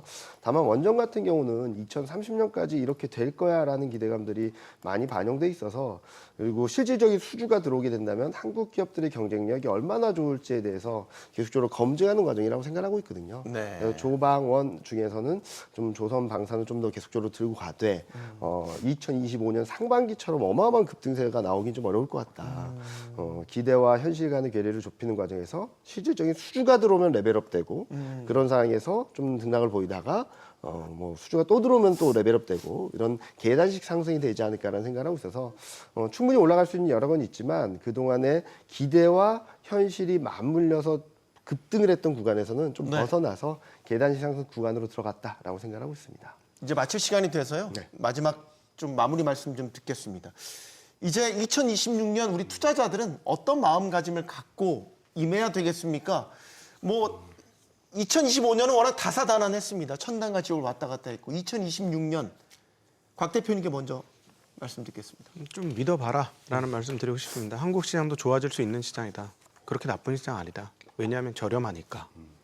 라고 말씀드리고 싶습니다. 싸니까 네. 일단 믿음의 증시 2026년 말씀 주셨고 이경민 부장님. 뭐 항상 생각했던 것과는 다른 그림이라고 생각하고 있어요. 25년 이 작년 말 올해 초 그러니까 24년 말 25년 초만 하더라도 가장 유행했던 말이 국장 탈출은 지능순이라는 얘기들이 맞아요. 많았죠. 네. 그걸 뒤집는 그림들이 나왔었고 아마 내년 상반기 중에 대표님이 잠깐 말씀해 주신 것처럼 굉장히 센 그림들이 나오면은 또 반대로 또 반전이 나올 수도 있습니다. 무슨 말씀을 드리고 싶냐면은 지금 상황에 있어서 업사이드는 굉장히 크다라고 생각합니다. 네. 근데 많은 분들이 예상하지 못했던 레벨로 가는 과정에 있어서 또 한 번의 반전이 나올 수도 있으니까 내년 하반기에는 물가 그리고 연준의 통화정책 좀 체크하자. 그 전까지는 충분히 즐길 수 있는 시장 온다라고 생각하고 있습니다. 네. 제가 좀 쉽게 다시 질문을 드립니다. 코스피 5천, 코스닥 1000 천스탁 5,000p 가능하겠습니까? 코스닥은 얼마 안 남았어요. 순번이 제가 마지막이어서 좀 항상 약간 곤란하게 질문을 드려 코스닥은 죄송하지만 뭐 금방 갈 것 같고 네. 예, 코스피가 문제인데 코스피도 상반기에 가지 않겠냐 이렇게 개인적으로 왜냐하면 상반기에 5천 모멘텀이 상반기가 좀 많아요. 네. 근데 하반기는 조금 걱정되는 게 저는 스페이스X 상장하는 그 가치 보고 깜짝 놀래버렸거든요. 저런 큰 회사가 상장하면 무슨 일이 발생할까? 모든 전 세계 유동성을 스페이스X가 빨아들이는 겁니까? 거기다 오픈 AI까지. 그러네요. 그러니까 정말 거기에, 대어들이 엔트로픽도 있고 줄줄이 대기 중이면 이건 증시에 좋은 재료는 아니거든요. 근데 그런 게 이제 내년 하반기니까 네. 이제 아마 많은 분들이 그런 생각하면 상반기에 좀 승부를 봐야 되겠다. 그리고 모멘텀도 상반기에 좀 많기 때문에 또 자사주 소각 뭐 그런 부분도 있고 하니까 네. 그리고 아까 이제 곽 대표님 말씀하신 대로 저도 이제 동의하는 게 지금 한국 증시 굉장히 싸거든요. 지금 선행 PER 기준으로 9.5배밖에 안 됩니다. 그래서 한국 증시는 계속 괜찮지 않을까. 다만 이제 마지막으로 당부드릴 건 4천 넘었기 때문에 변동성이 엄청 클 거예요. 뭐 하루 2% 빠지면 100포인트 날아가 버려요. 그거에 적응하시는 예전에 2%와 이제 앞으로 네. 2%가 다르고 그래서 좀 적응하셔야 된다. 새로운 지수에 적응할 필요는 있다. 이걸 좀 말씀드리겠습니다. 알겠습니다. 2025년 한국 증시 비상계엄 관세 전쟁의 파고를 이겨내고 사상 최고치 경신해 냈습니다. 이 힘찬 기운이 2026년에도 계속되고 결국 우리 증시를 단단하게 만드는 기초 체력이 됐으면 하는 바람을 전해보겠습니다. 용감한 토크쇼 직설 마치겠습니다. 여기는 모든 경제가 보이는 SBS 비주고요. 시청해주신 여러분 고맙습니다.